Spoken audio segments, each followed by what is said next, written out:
Yes, we are live now. Hello friends, this is Biswas. Welcome to Oxford classes. Discuss करेंगे हम लोग non finite verbs का, यानी कि इसके पार्ट को हम सीखेंगे आज। और इसके पिछले वीडियो में हम लोगों ने फाइनाइट वर्ब को बहुत अच्छी तरीके से जाना, समझा उनको कि क्या होते हैं फाइनाइट वर्ब और क्या होते हैं नॉन फाइनाइट वर्ब। समझ में आया दोस्तों? तो मेरा सभी साथियों से अनुरोध है कि वो यदि इस सेशन के पहले वीडियो से लेकर के आज तक के वीडियो को अभी तक ना देखे वो, तो वो जा कर के वीडियो को देखें। और साथ ही साथ जो भी साथ इस चैनल पर नए हों वो प्लीज़ सब्सक्राइब करें और जल्दी से वीडियो को शेयर करें, क्योंकि ये सेशन बहुत ही अच्छा होने वाला है। बिकॉज नॉन फाइनाइट वो बहुत ही अच्छा टॉपिक है।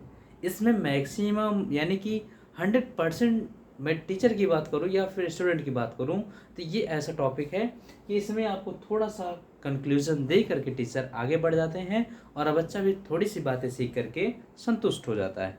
मैं आइए निष्कर्ष देता हूँ कि यहाँ पर किस तरीके से नॉन फाइनाइट वर्ब्स कितना अहम रोल निभाती है हमारे इंग्लिश लैंग्वेज में और किस तरीके से इसका एग्जाम में क्वेश्चन पूछा जाता है। तो ज़रा डिस्कस करते हैं non finite verb. Finite verb की एक बार चर्चा कर दें। Finite verb that verb which represents या always used according to the subject, number और पर्सन, यानी कि ऐसी वर्ब जो सब्जेक्ट के नंबर और पर्सन के अनुसार अपने आप को गवर्न करे इज कॉल्ड फाइनाइट वर्ब। और आपकी ऐसी वर्ब जो सब्जेक्ट के नंबर और पर्सन के अनुसार अपने आप को बिल्कुल गवर्न करे, वो आपकी कैसी वर्ब होगी? नॉन फाइनाइट वर्ब होगी। ये हम पिछले वीडियो में चर्चा की है, जिसमें हमने आपको 3 पार्ट में डिवाइड किया था नॉन फाइनाइट को। कितने? 3 पार्ट में। कौन कौन से? पहला पार्ट आपको बताया था जेरेंड, दूसरा पार्ट हमने आपको बताया था इन्फिनेटिव, तीसरा पार्ट हमने बताया था आपको पार्टिसिपल। अब इसी से देख करके आपको लग रहा होगा कि कितना ये अहम पार्ट होने वाला है दोस्तों। एक एक करके इनको सीखेंगे और लास्ट तक वीडियो के बने रहिएगा। किस तरीके से एग्जाम के में आपसे क्वेश्चन पूछे जाते हैं पार्टिसिपल से, जेरेंड से, इन्फिनेटिव से, इन सारी चीज़ों का कंक्लूजन आज मैं देने वाला हूं। बशर्ते आपको अंत तक बने रहना है दोस्तों। जेरेंड, इन्फिनेटिव और पार्टिसिपल। जेरेंड को हमने थोड़ा सा निष्कर्ष यहाँ बताया था कि किसी भी मेन वर्ब की फर्स्ट फॉर्म से पहले टू को लगाने से, सॉरी यहाँ ध्यान दीजिएगा, ये नहीं दोस्तों। जेरेंड का मतलब होता है किसी भी फर्स्ट फॉर्म में आपको आईएनजी लगाने से जो क्रिया का नया रूप बनेगा वही आपका क्या कहलाएगा? जेरेंड कहलाएगा। इन्फिनेटिव क्या है? किसी भी वर्ब की फर्स्ट फॉर्म से पहले टू यूज करना क्या कहलाएगा? इन्फिनेटिव कहलाएगा। हमेशा 2 + V1 is always called as infinitive. ठीक है दोस्तों, तो इन्फिनेटिव के रूप में इसका प्रयोग किया जाता है। नेवर यूज सेकेंड और third form of with to, है कि नहीं? कभी भी हम टू के साथ सेकेंड और थर्ड फॉर्म का प्रयोग नहीं यूज करेंगे, because we use as a infinitive. ठीक है दोस्तों। पार्टिसिपल की बात करें तो पार्टिसिपल में आपका 3 पार्ट डिवाइड होता है। कौन कौन सा? जरा यहाँ से चर्चा करते हैं। 3 पार्ट में कौन कौन से होते हैं? एक आपका होता है प्रेजेंट पार्टिसिपल, दूसरा होता है आपका पास्ट पार्टिसिपल, तीसरा होता है perfect participle. Are you getting my point? कौन कौन से हो गया भाई? प्रेजेंट पार्टिसिपल, पास्ट पार्टिसिपल और परफेक्ट पार्टिसिपल। ठीक दोस्तों, that is your 3 types of participle. अब प्रेजेंट पार्टिसिपल क्या है, पास्ट पार्टिसिपल क्या है, परफेक्ट पार्टिसिपल क्या है, इनका एग्जाम में किस तरीके से प्रयोग होता है, ये हम लोग सीखने वाले हैं। जरा देखिए दोस्तों, इस पर नजर डालिए, नोट डाउन करिए, पेन पेपर लेकर के बैठिए। प्रेजेंट पार्टिसिपल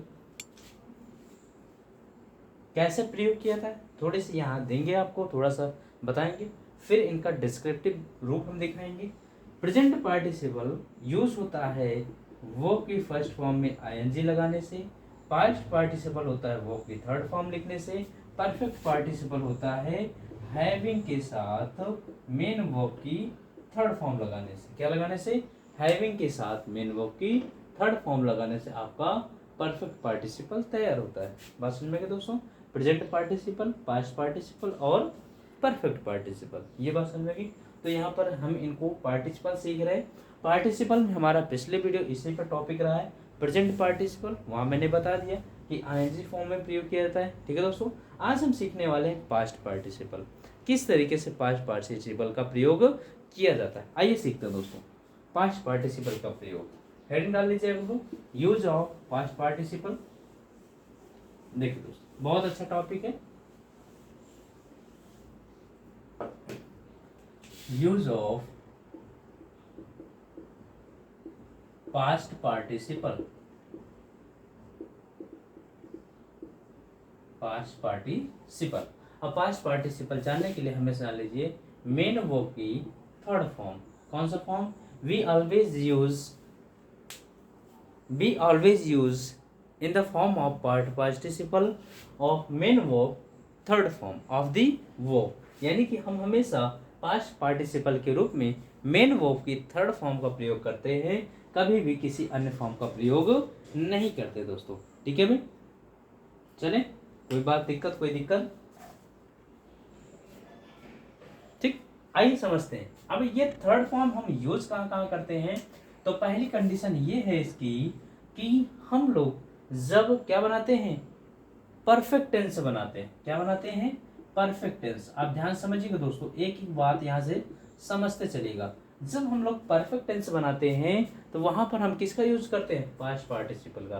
कैसे, बिकॉज वी यूज, देखिए दोस्तों कैसे, हमने कहा परफेक्ट टेंस। अब परफेक्ट टेंस में सिर्फ क्या होगा, परफेक्ट की बात करते हैं तो आपको हमेशा एक ही बात आनी चाहिए, ये परफेक्ट वर्ब के नाम से हमने आपको 3 वर्ब सिखाया था। कौन से, हैव वर्ब को ही परफेक्ट वर्ब कहा जाता है, और इसके अंतर्गत आपकी 3 क्रियाएं आती हैं, हैज, हैव और had. That is your perfect verb या परफेक्ट टेंस वर्ब। ठीक है दोस्तों, अब इसको हैज और हैव को हम यूज करते थे कहाँ पर, प्रेजेंट के परफेक्ट टेंस में। अब परफेक्ट टेंस का मतलब चाहे वो प्रेजेंट का हो, चाहे वो पास्ट का हो, चाहे वो फ्यूचर का हो, we use third form of the verb in perfect tense. Are you getting my point. तो दोस्तों ये है आपका हैज और हैव के साथ मेन वर्ब की थर्ड फॉर्म यूज करते हैं किस टेंस में, इसको हम यूज करते हैं प्रेजेंट टेंस में, यानी कि प्रेजेंट परफेक्ट टेंस में। ठीक है दोस्तों, we use third form of the verb और कॉल द पास्ट पार्टिसिपल। क्या कह सकते हैं इसको, पास्ट पार्टिसिपल कह सकते हैं। ठीक, अब इसको हम यदि इसमें यूज करें हैड के साथ, हैड के साथ हम मेन वर्ब की थर्ड फॉर्म लगा देते हैं, that is your past perfect tense. क्या है ये, पास्ट परफेक्ट टेंस। अब ये पास्ट परफेक्ट टेंस है कि नहीं, third form of the verb. आगे चलते हैं, अब इसमें और क्या है, ये फॉर्म हो गया। अब फ्यूचर में क्या कह सकते हैं, फ्यूचर परफेक्ट टेंस होता है कि नहीं, फ्यूचर परफेक्ट टेंस में क्या करते हैं, विल या शैल के साथ हैव लगा करके मेन वर्ब की थर्ड फॉर्म यूज करते हैं, that is your future perfect tense. Are you getting my point, बात समझ में आ रही। तो हम क्या कह सकते हैं, ये क्या है, पार्टिसिपल। कैसा पार्टिसिपल, पास्ट पार्टिसिपल। समझ में आ रहा है दोस्तों। अब इसको नॉन फाइनाइट वर्ब से क्यों जोड़ा गया है, तो हमने कहा non finite verbs do not depend on subject, number of person, यानी कि non finite verbs do not depends on subject, number और पर्सन, यानी कि नॉन फाइनाइट वर्ब आपका सब्जेक्ट के नंबर और पर्सन पर डिपेंड नहीं होता है, ये आपका इन्फिनेटिव, जेरंड और पार्टिसिपल के रूप में मिलता है दोस्तों। बात समझ में आ गई ना। चले, ये बात है, कोई दिक्कत कोई परेशानी यहाँ पर कोई दिक्कत नहीं होनी चाहिए दोस्तों। एक एक बात को एकदम क्लियर समझिए, आपको कभी इस तरीके से नहीं बताया गया होगा किस तरीके से हमने इसको डिफाइन किया। परफेक्ट वर्ब आप जानते ही थे, सारी चीज़ें यहाँ से। ठीक है, चलते हैं। अब एक बात ये तो मान लीजिए आपने सीख लिया, अब इसी का ये अगर इस तरीके से दिया जाता है तो ये आपका एक आपने चैप्टर पढ़ा होगा वॉइस। वॉइस में आपने 2 फॉर्म देखे होंगे, active voice, passive voice. Active voice when subject is active is called active voice, when subject is not active या subject does not active is called passive voice. जहाँ पर subject active है वो active voice, और subject active ना हो that is called passive voice. Are you getting might? अब यहाँ पर यदि हम इसके साथ मेन वर्ब की थर्ड फॉर्म यूज करें that is your subject in active form, और एक्टिव फॉर्म में है तो we always says that sentence is your active voice. Are you getting my point? तो इसको हम कैसे कह सकते हैं? एक्टिव वॉइस में। ठीक, अगर we use in the form of passive voice in this sentence, always use this type of structure has, have plus been third form of the verb, that is your structure of always used in the passive voice। कैसे use किया गया? Passive voice में। ठीक है, passive voice. अब एक बात समझिए दोस्तों, अब पैसिव वॉइस में भी हम लोग क्या करते हैं? Third form of the verb का प्रयोग करते हैं। किसका? Third form of the verb का यूज करते हैं। समझ में आ रहा है ना कुछ? ठीक है, ये तो थी इसकी बातें हो गई। अब इसी के साथ हेड के साथ बीन लगा दीजिए, हेड के साथ बीन लगा देंगे, बन जाएगा ना आपसे? बनेगा ना? चल, अब इसी तरीके से आपसे देखिए दूसरा जो यहाँ से नियम कहता है पास्ट पार्टिसिपल यूज करने का, जो दूसरा नियम कहता है वो हम पैसिव वॉइस में पास्ट पार्टिसिपल का प्रयोग करते हैं। चाहे हम वी वर्ब के साथ यूज करें, वी वर्ब के साथ यूज करें, मेन वर्ब की थर्ड फॉर्म लगाते हैं, तो ये क्या होता है आपका? Passive voice. क्या होता है? Passive voice. जैसे हम कह दें, जैसे एक एग्जाम्पल के रूप में आपको बताते हैं, he reads a book, he reads a book. ठीक है दोस्तों, that is your sentence. Sentence है कि नहीं? अब ये किस टेंस में है दोस्तों?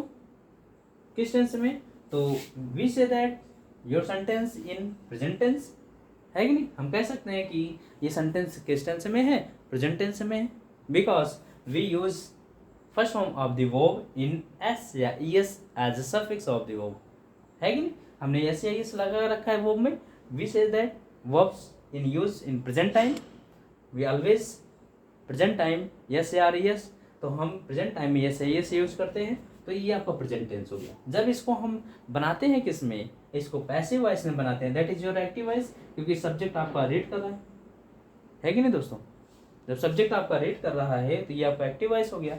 अब यहाँ पर इसको यदि हम पैसिव वॉइस बनाते हैं, तो पैसिव वॉइस बनाने के लिए क्या करेंगे?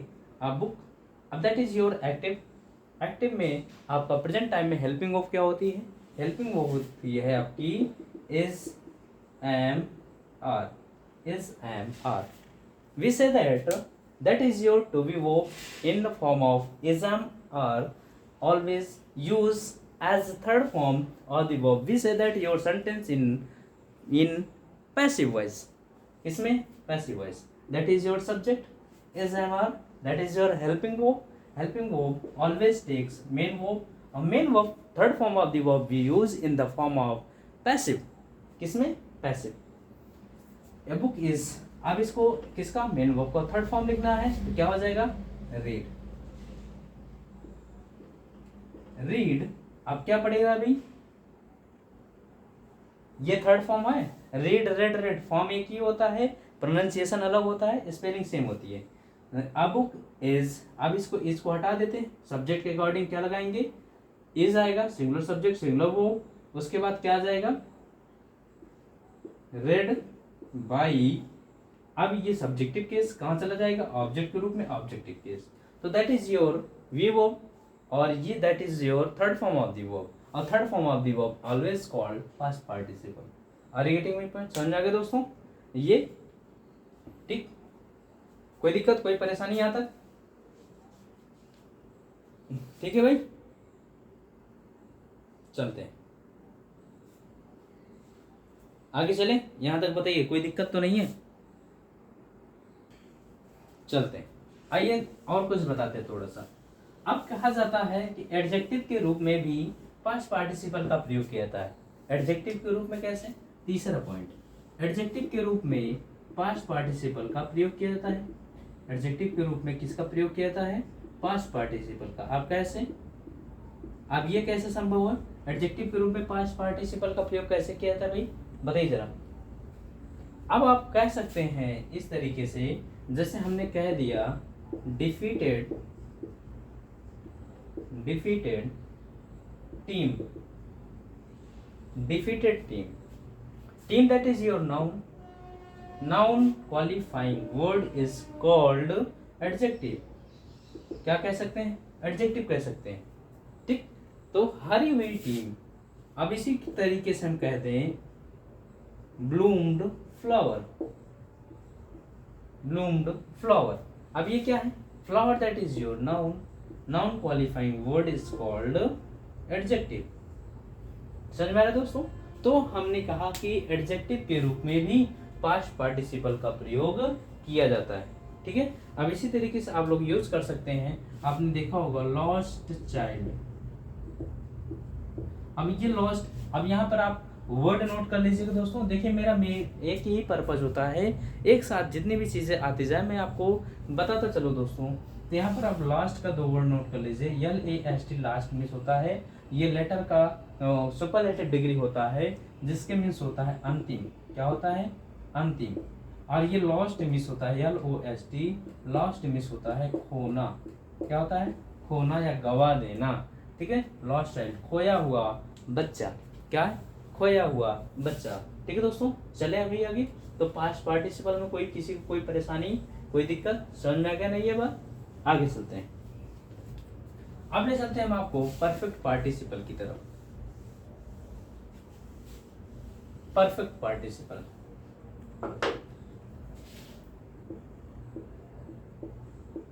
Perfect participle. अब ये परफेक्ट पार्टिसिपल है क्या? हमने बताया कि परफेक्ट पार्टिसिपल कैसे बनाया जाता है? हैविंग के साथ मेन वर्ब की थर्ड फॉर्म लगाना। हैविंग के साथ मेन वर्ब की थर्ड फॉर्म लगाना ही क्या कहलाता है? परफेक्ट पार्टिसिपल कहलाता है। कोई दिक्कत? यहां से कोई दिक्कत भाई? बताइए जरा। अब इसका क्या तात्पर्य हुआ? अब देखिए परफेक्ट कहने का मतलब यही होता है दोस्तों कि किसी भी action, that action which is completed, है कि नहीं? That action which is completed, that called perfect. यानी कि ऐसा एक्शन जो क्या हो, कंप्लीट हो गया हो, क्या कहलाएगा? परफेक्ट कहलाएगा। अब परफेक्ट, और वैसे भी जानते हैं हम लोग, परफेक्ट टेंस वही प्रयोग किया था जहां पर एक्शन आपका कंप्लीट हुआ हो, है ना। अब ये परफेक्ट पार्टिसिपल है, तो यहाँ पर भी क्या होगा? आपका एक्शन कंप्लीट हुआ होगा, है ना। कोई ना कोई एक्शन कंप्लीट हुआ होगा, तो हम इसीलिए क्या यूज करते हैं भाई? परफेक्ट पार्टिसिपल यूज करते हैं। अब इसके कहने का तात्पर्य है कि जहां पर एक सेंटेंस आपका या एक एक्शन आपका समाप्त हो, वहां पर जब एक एक्शन समाप्त हो, दूसरा एक्शन शुरू हो, वहां पर हम क्या यूज करते हैं? परफेक्ट पार्टिसिपल यूज करते हैं। क्या यूज करते हैं दोस्तों? परफेक्ट पार्टिसिपल यूज करते हैं। और किसी तरीके से किसी अन्य करें, जैसे हमने कहा दोस्तों, एक बार सेंटेंस समझ लीजिए फिर आगे चलते हैं। Having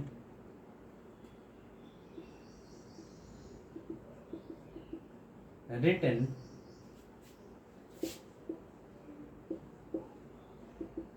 letter he posted it। Having written the letter he posted it, यानी कि रिटर्न यानी कि पत्र लिखने के पश्चात उसने क्या किया? पोस्ट किया। उसने क्या किया? पोस्ट किया। तो लिखने का काम क्या हुआ? कंप्लीट हुआ। उसके बाद क्या किया? उसने इसको पोस्ट किया, है कि नहीं दोस्तों? तो यहाँ पर हम परफेक्ट पार्टिसिपल का यूज करते हैं। ये देखिए, ये क्या है आपका? हैविंग के साथ मेन वर्ब की थर्ड फॉर्म यूज किया गया है, that is your perfect participle. क्या दोस्तों? Perfect participle. बताया, समझ में आई बात है? ये कोई परेशानी यहाँ तक? बोलिए भाई, कोई दिक्कत?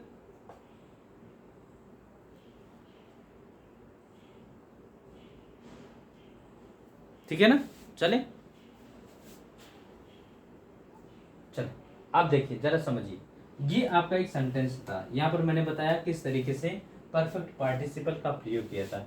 अभी आप बात समझिए दोस्तों कि यदि हमने कह दिया, अब परफेक्ट पार्टिसिपल का 2 तरीके, कभी गलती कैसे होती है आपसे? बच्चों से कह दिया था हैविंग प्लस मेन वर्ब की थर्ड फॉर्म दिखे तो ये आपका क्या होगा, परफेक्ट पार्टिसिपल। और परफेक्ट पार्टिसिपल को भी हम दो पार्ट में डिवाइड कर देते हैं, यानी कि ये आपका दो एक्शन पर काम करता है, एक आपका एक्टिव वॉइस में, एक आपका पैसिव वॉइस में। एक आपका एक्टिव वॉइस में, एक आपका पैसिव वॉइस में। एक्टिव वॉइस कहने का तात्पर्य है दोस्तों, हम यहाँ पर सिर्फ और सिर्फ क्या करते हैं, हैविंग के साथ मेन वर्ब की थर्ड फॉर्म लगा दिए, है कि नहीं, that is your perfect participle.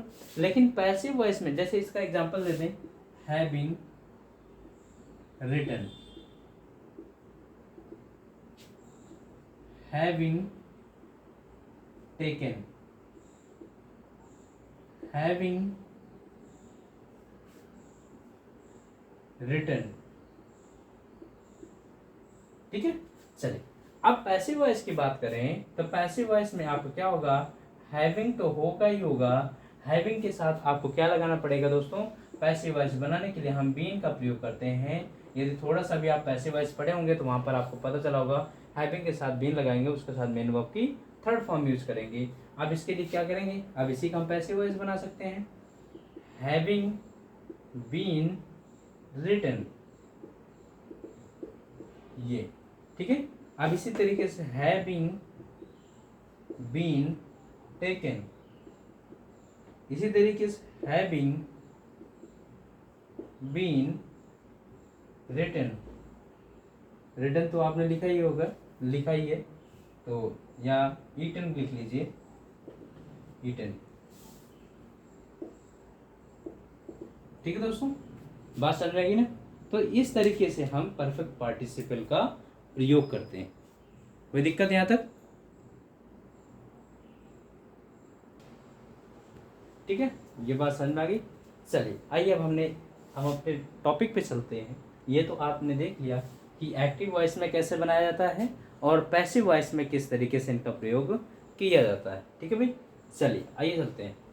अब हमने कहा कि परफेक्ट पार्टिसिपल का प्रयोग कहाँ किया जाता है, तो we use perfect participle in the when the sentence is your complex we say that in complex sentence always takes more than two verbs and more than two subjects। ठीक है दोस्तों, यानी कि हमेशा कॉम्प्लेक्स सेंटेंस आपका एक से अधिक, यानी कि या दो से अधिक, एक से अधिक, more than one subject, more than one verb, ये कह सकते हैं हम। एक से अधिक आपका सब्जेक्ट और एक से अधिक आपका वर्ब्स लेती है, that is your complex sentence. बात समझ में क्या दोस्तों? तो ये कॉम्प्लेक्स सेंटेंस, जैसे हमने कहा कि कॉम्प्लेक्स सेंटेंस में आपका एक सब्जेक्ट एक वर्ब, यानी एक से अधिक सब्जेक्ट एक से अधिक वर्ब, तो यहाँ पर आपको दो दो, एक सब्जेक्ट और एक वर्ब, एक सब्जेक्ट और एक वर्ब, आपको दो सेंटेंस मिलेंगे। जैसे हमने कहा कि देखिए दोस्तों, कहने का तात्पर्य है कि जैसे मैंने पहला एग्जांपल दिया कि उसने पोस्ट, यानी कि लेटर लिखने के बाद वह पोस्ट किया, है कि नहीं, तो पहला काम क्या किया, लेटर लिखा, उसके बाद उसको पोस्ट करेगा कि नहीं, लिखने का काम कंप्लीट हुआ। और जो जब लिखने का काम कंप्लीट हुआ तो complete action always use in perfect tense.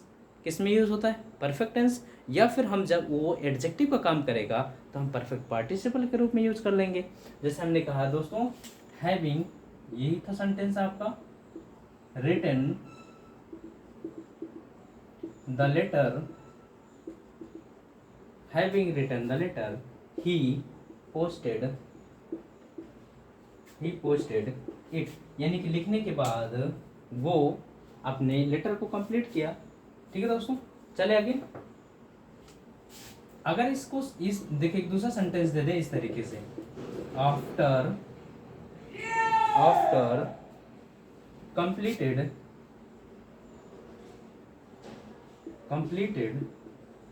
Their, after completed, या इस तरीके से लिख लीजिए दोस्तों, after the children had completed their work they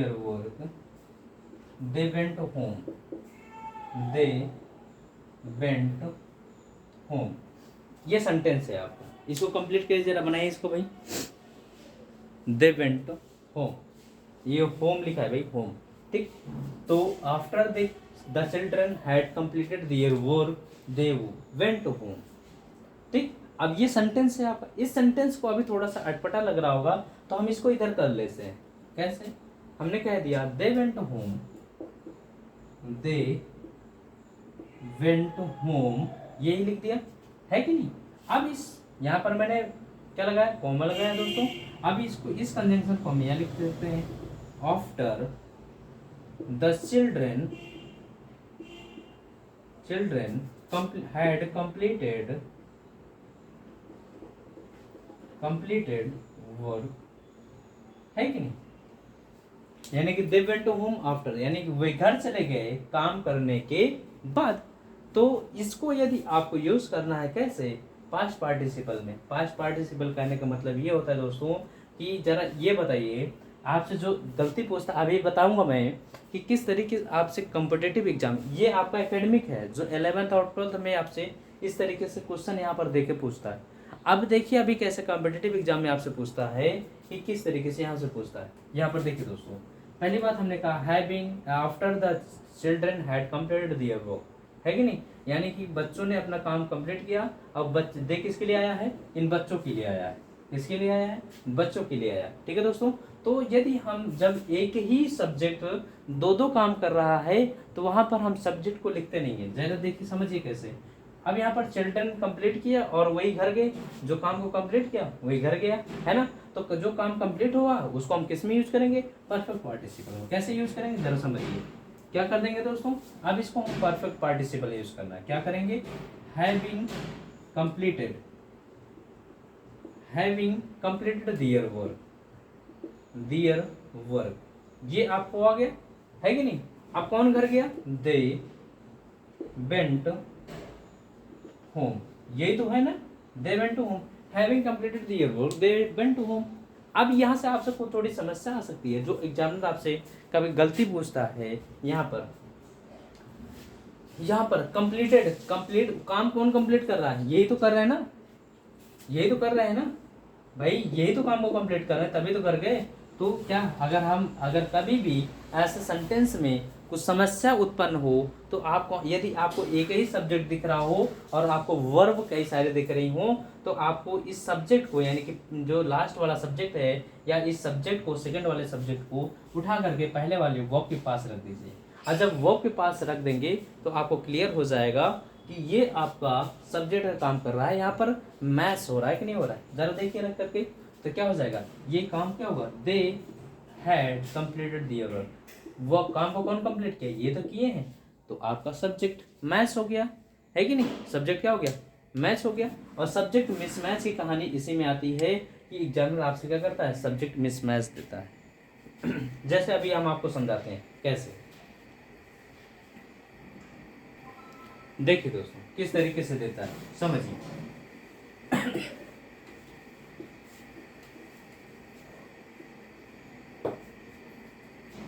हमने कह दिया, जैसे देखिए दोस्तों, walking in the field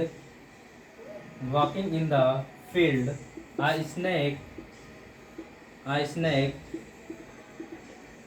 bit him, a snake bit the farmer, a snake bit the farmer। ठीक, अब यहाँ पर walking in the field I snake bit the farmer. देखिए अभी तो मैंने परफेक्ट पार्टिसिपल का यहाँ नहीं बताया, यहाँ पर हम आपको प्रेजेंट पार्टिसिपल लेकर के बात करें। लेकिन हमारा टॉपिक, हमने कहा कि सब्जेक्ट किस तरीके से मैच और मिस मैच आपसे एग्जाम में पूछता है इस तरीके के सेंटेंस में। जरा देखिए दोस्तों समझिए।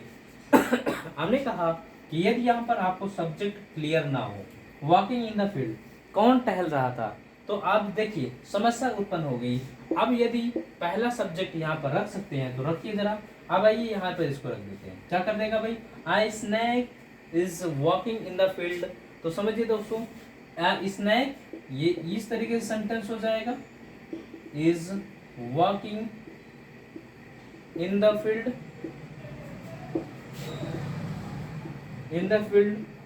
आई स्नैक बिट द फार्मर, यही तात्पर्य होगा भाई। जरा बताइए क्या सेंटेंस है ये? A snake is walking in the field. A snake bit the farmer. यानी कि स्नैक फील्ड में घूम रहा था, स्नैक ने किसान को काट लिया।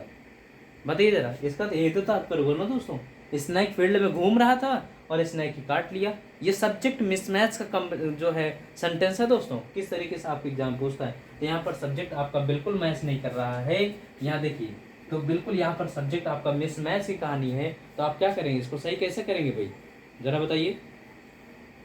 अब यहाँ पर देखिए, यहाँ पर समझिए दोस्तों, एक्शन आपका कैसा है, कंटिन्यूअस है। क्योंकि आप टहला कौन हो सकता है, फार्मर टहल रहा हो। कौन टहल रहा हो, फार्मर टहल रहा हो, तभी उसको स्नैक काट लिया हो। तो क्या करेंगे, वाइल लगाएंगे। क्या लगाएंगे, while the farmer was walking in the field, अब इसमें हम sentence snake bit the farmer, that is your correct sentence. बात समझ में आ गई दोस्तों? यहाँ तक बताइए, किसी कोई परेशानी, कोई दिक्कत यहाँ तक बोलिए जरा। देखिए एक बार इसको, चलिए किस तरह, देखिए आइए एक और सेंटेंस लेते हैं, एग्जाम में आपसे पूछा गया दोस्तों। देखिए, coming out to the door, the book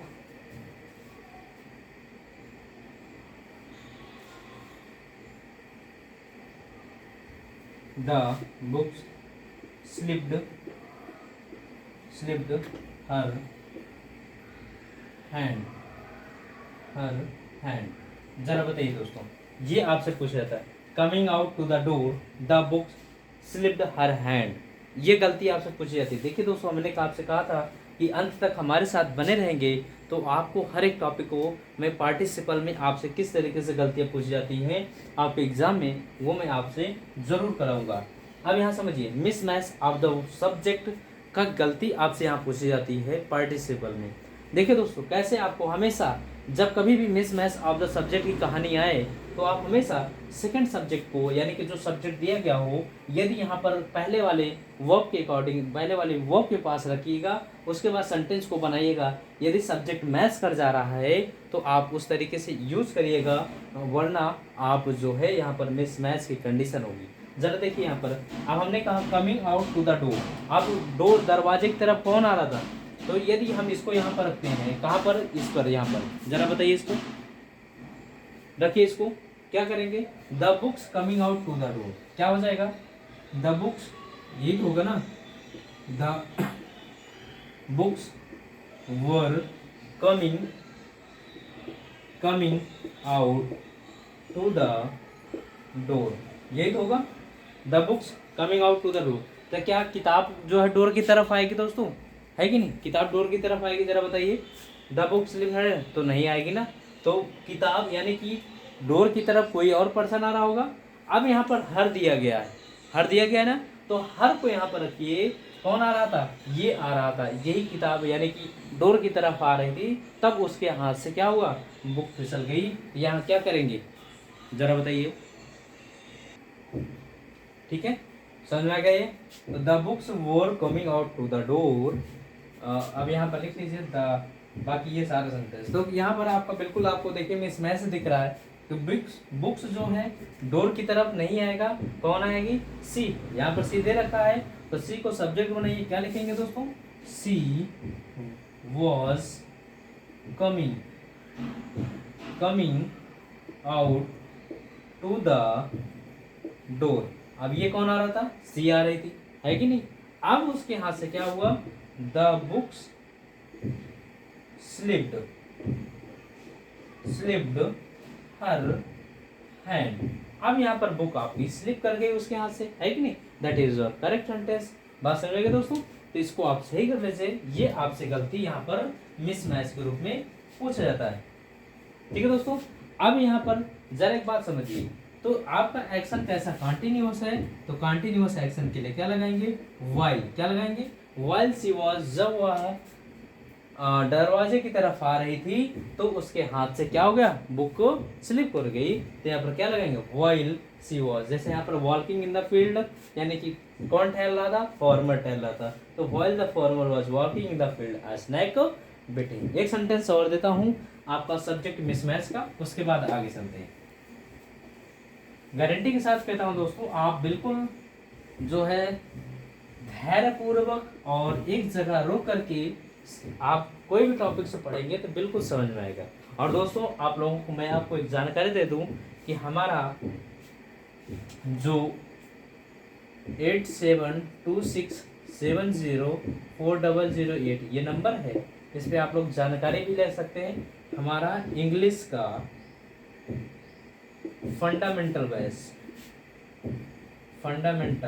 base ये लॉन्च होने वाला है, जो कि जुलाई के फर्स्ट वीक में होगा, जुलाई के फर्स्ट वीक में।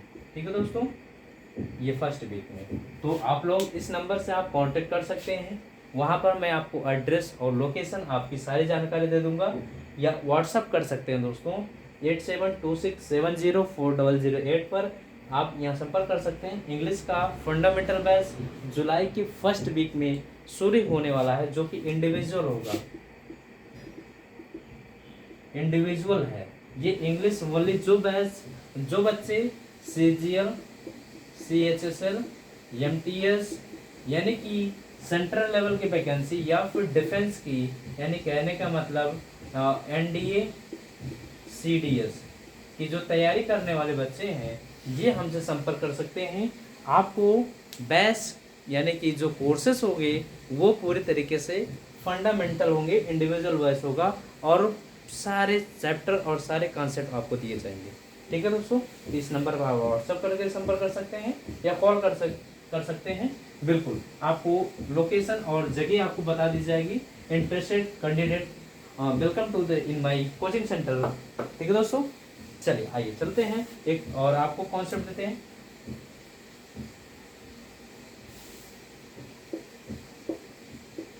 Being a rainy day, being a rainy day, I carried an umbrella to school. Being a rainy day, I carried an umbrella to school. क्या गलती है, कोई गलती नहीं दिख रही है कि नहीं दोस्तों, कोई गलती नहीं दिख रही।